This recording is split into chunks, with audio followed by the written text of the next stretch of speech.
नमस्कार दोस्तों, इस वक्त की कई बड़ी खबरें निकलकर सामने आई हैं। जी हाँ, सरकार में एक साथ होने के बावजूद जेडीयू और भारतीय जनता पार्टी आमने सामने आ गई हैं। इस मामले पर जेडीयू ने मोदी सरकार को घेरते हुए बड़ा सवाल उठा दिया है। क्या है मामला, आपको डिटेल से बताएंगे।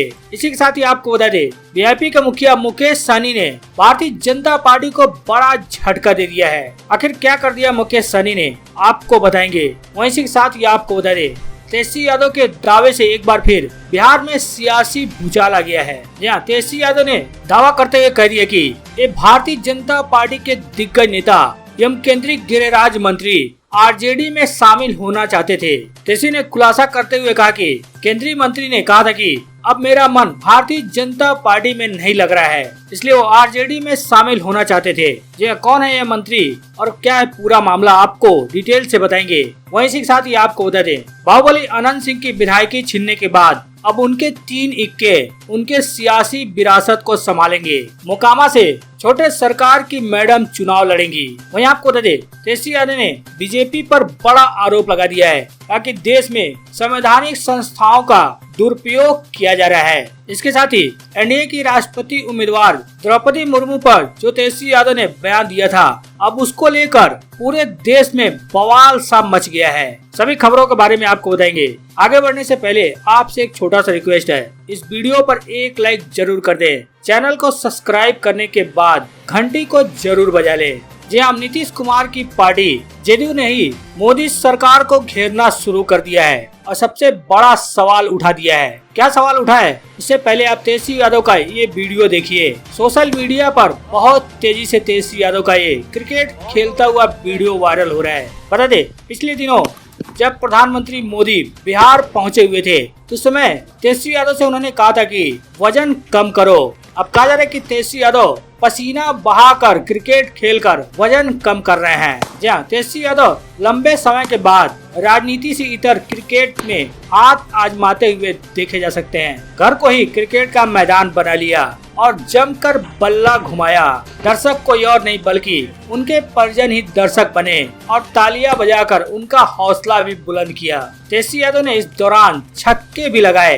देख सकते हैं आप, तेजस्वी ने बैटिंग करने के बाद बॉलिंग भी की और गेंद से बल्लेबाज को डराया भी। हालांकि तेजस्वी की काट किसी को नहीं मिली। जैसा कि आपको पता होगा, तेजस्वी को क्रिकेट बहुत ज्यादा पसंद है। आपको बता दें, आईपीएल में भी तेजस्वी यादव का चयन किया गया था। हालांकि बाद में उन्होंने राजनीतिक व्यस्तता होने के कारण आईपीएल खेलने से मना कर दिया था। बहरहाल आगे बढ़ते हुए आपको बता दें, अग्निपथ योजना को लेकर भारतीय जनता पार्टी और जेडीयू आमने सामने आ गए हैं। जहां भारतीय सेना में भर्ती के लिए केंद्र सरकार द्वारा लाई गई अग्निपथ योजना का पूरे बिहार में जबरदस्त तरीके से विरोध हुआ। बिहार सरकार में शामिल जेडीयू ने भी अग्निपथ योजना पर मोदी सरकार को फिर से विचार करने को कहा, जबकि जीतन राम मांझी ने सरकार से अग्निपथ स्कीम को तुरंत वापस लेने का भी मांग कर दिया। हालांकि तमाम विवादों के बाद इंडियन आर्मी में अग्निवीर स्कीम के तहत युवाओं की भर्ती का आवेदन प्रक्रिया भी शुरू हो गई। इस बीच जाति प्रमाण पत्र को लेकर जेडीयू ने रक्षा मंत्री राजनाथ सिंह को स्पष्टीकरण देने को कहा है। दरअसल सेना की बहाली में जाति प्रमाण पत्र की मांग की गई है। जेडीयू संसदीय बोर्ड के अध्यक्ष उपेंद्र कुशवाहा ने इंडियन आर्मी का नोटिफिकेशन शेयर करते हुए रक्षा मंत्री राजनाथ सिंह से जाति प्रमाण पत्र को लेकर स्पष्टीकरण देने को कहा है। उपेंद्र कुशवाहा ने ट्वीट कर लिखा है कि माननीय रक्षा मंत्री जी, सेना की बहाली में जाति प्रमाण पत्र की क्या आवश्यकता है, जब इसमें आरक्षण का कोई प्रावधान ही नहीं है। संबंधित विभाग के अधिकारियों को स्पष्टीकरण देना चाहिए। दरअसल आपको बता दें,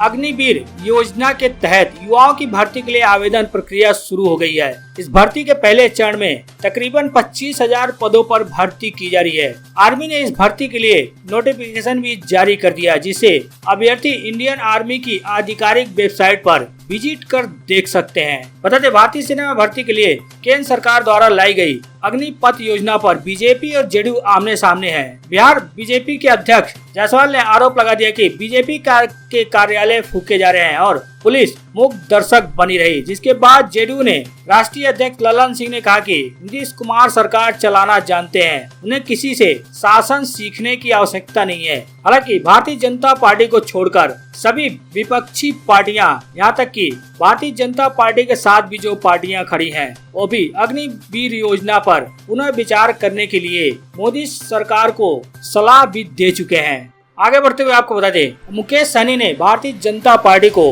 बड़ा झटका दे दिया है। जहाँ विकासशील इंसान पार्टी यानी वीआईपी के मुखिया ने बिहार के साथ साथ दूसरे राज्यों में भी पैर पसारना शुरू कर दिया है। अपनी मजबूत स्थिति को दर्ज कराने के लिए मुकेश सहनी पूरी तरीके से कमर कस चुके हैं। इसी क्रम में वीआईपी ने झारखंड में बीजेपी को तगड़ा झटका दे दिया। दरअसल वीआईपी ने झारखंड प्रदेश की कमान प्रोफेसर राजकुमार चौधरी को सौंप दी है। प्रोफेसर चौधरी झारखंड के पूर्व सीएम वो केंद्रीय मंत्री अर्जुन मुंडा के पीएस रह चुके हैं। साथ ही उनकी नजदीकी राज्य के पूर्व सीएम और झारखंड बीजेपी के कद्दावर नेता बाबूलाल मरांडी के साथ भी रही है। यह जानकारी पार्टी के राष्ट्रीय प्रवक्ता देव ज्योति ने दी। उन्होंने बताया कि पार्टी के supremo Mukesh Sahani press club Ranchi में प्रदेश अध्यक्ष को लेकर घोषणा करेंगे। वहीं आपको दे दे, तेजस्वी यादव ने एक बड़ा खुलासा करते हुए कहा कि भारतीय जनता पार्टी के दिग्गज नेता एवं केंद्रीय राज्य मंत्री नित्यानंद राय भारतीय जनता पार्टी छोड़कर आरजेडी में शामिल होना चाहते थे। जहाँ तेजस्वी यादव ने जैसे ही ये बड़ा दावा किया, उनके दावे के बाद राज्य की सियासत गर्मा गई। उन्होंने खुलासा किया कि केंद्रीय गृह राज्य मंत्री नित्यानंद राय केंद्र में मंत्री बनने के पहले राजद में आना चाहते थे। राष्ट्रपति चुनाव के लिए वोट डालने पहुंचे तेजस्वी ने दावा करते हुए कहा कि केंद्रीय मंत्री बनने के पहले नित्यानंद राय राजद में शामिल होना चाहते थे। उन्होंने इसके लिए मुझसे बात भी की थी। उन्होंने कहा था कि भारतीय जनता पार्टी में अब मन नहीं लग रहा है, आपके साथ आ जाते। अब मंत्री बनने पर बड़े बयान दे रहे हैं। दरअसल तेजस्वी ने केंद्रीय गृह राज्य मंत्री नित्यानंद राय के उस आरोप के विषय में पूछा गया सवाल पर जवाब दिया जब उन्होंने राजद को दलित महिला विरोधी बताया था। तेजस्वी ने कहा कि छोड़िए उनकी बात, वे तो राजद में आना चाहते थे। इधर भाजपा ओबीसी मोर्चा के राष्ट्रीय महामंत्री सह बिहार भाजपा प्रवक्ता डॉक्टर निखिल आनंद ने तेजस्वी के इस बयान को अनर्गल फ्लॉप बताया है। उन्होंने कहा कि अब तेजस्वी को अपनी राजनीति आगे बढ़ाने के लिए झूठ का सहारा लेना पड़ रहा है, तो समझ लेना चाहिए कि परिवार की दुकान बंद होने वाली है। दरअसल तेजस्वी यादव ने कहा था कि हमें राष्ट्रपति भवन में राष्ट्रपति बैठाना है, मूर्ति नहीं बैठानी है। उन्होंने द्रौपदी मुर्मू का नाम नहीं लिया था। इशारा करते हुए सवालिया लहजे में कहा था कि हमने उन्हें कभी बोलते हुए नहीं सुना है। मुझे लगता है कि आप लोगों ने भी नहीं सुना होगा। अब इसी को लेकर बखेड़ा खड़ा हो गया। अब तेजस्वी यादव ने एक बार फिर राष्ट्रपति उम्मीदवार द्रौपदी मुर्मू पर बोलते हुए कहा कि मुर्मू जी से मेरी कोई दुश्मनी नहीं है, लेकिन राष्ट्रपति तो राष्ट्रपति है। जहाँ राष्ट्रपति चुनाव को लेकर विशेष टिप्पणी करते हुए उन्होंने कहा कि सांसद और विधायक किसे अपना वोट दें, ये वो पद पर खड़े उम्मीदवार को सुनकर ही तय करते हैं। ऐसा इसलिए भी जरूरी है क्योंकि पहले पता तो चले कि उस पर चुने जाने के बाद कौन सा उम्मीदवार भविष्य में क्या करना चाहता है, उसका भविष्य को लेकर विजन क्या है। इस दौरान तेजस्वी यादव ने भारतीय जनता पार्टी पर निशाना साधते हुए कहा कि उन्होंने कहा कि जहां तक बात महिलाओं के सम्मान की है, तो बीजेपी वालों को पता है कि महिलाओं का सम्मान क्या होता है। ये लोग महिलाओं के सम्मान के बारे में कुछ नहीं जानते। आज ये महिला कर रहे हैं, लेकिन महिलाओं का इतना सम्मान करते हैं तो प्रतिभा सिंह पाटिल का विरोध और उनके खिलाफ वोट क्यों डाला था। तेजस्वी यादव ने कहा कि मुर्मू जी से हमारी कोई व्यक्तिगत दुश्मनी नहीं है, वो भी अच्छी महिला है, लेकिन राष्ट्रपति ऐसा होना चाहिए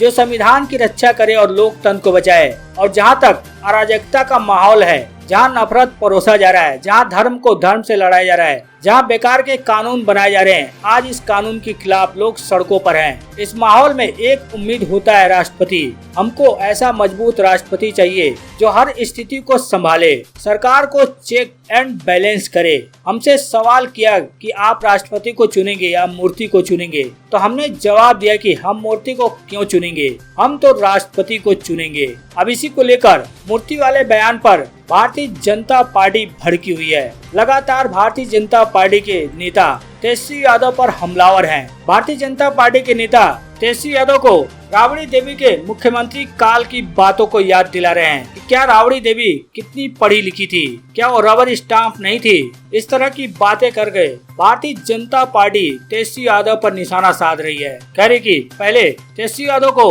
अपने घर में झांक कर देखना चाहिए, इसके बाद बाहर आकर कुछ बोलना चाहिए। हालांकि वहीं आपको बता दें, बाहुबली अनंत सिंह के 3 इक्के अब सियासी विरासत को संभालेंगे। जी हाँ, उनकी विधायकी खत्म होने के बाद एक कयास तेज हो गए थे कि क्या उनके राजनीतिक विरासत को कौन संभालेगा। लेकिन अब बताया जा रहा है कि उनकी सदस्यता खत्म होने के बाद अब मोकामा में उपचुनाव होगा। अब यह चर्चा तेज है कि अनंत सिंह की पत्नी नीलम देवी मोकामा से उपचुनाव लड़ेंगी। इसके साथ ही अनंत सिंह के करीबी ने यह भी दावा किया है कि अनंत सिंह के पास 3 इक्के हैं जो उनकी राजनीतिक विरासत को संभाल सकते हैं। बता दें, बाहुबली कहे जाने वाले अनंत सिंह के बेहद करीबी और राजद प्रवक्ता बंटू सिंह का कहना है कि अनंत सिंह को फंसाया गया, वो लोग ऊपरी कोर्ट में इसको लेकर जाएंगे। इसके साथ ही अनंत सिंह के करीबी ने यह दावा किया है कि अनंत सिंह के पास 3 इक्के हैं जो छोटे सरकार की विरासत को संभाल सकते हैं। बंटू सिंह के मुताबिक अनंत सिंह के 3 बेटे हैं जिनकी उम्र अभी चुनाव लड़ने के लायक नहीं है। उम्र जैसे ही चुनाव लड़ने के लायक होगी, तीनों बेटे सियासी विरासत को संभालने के लिए मैदान में उतरेंगे।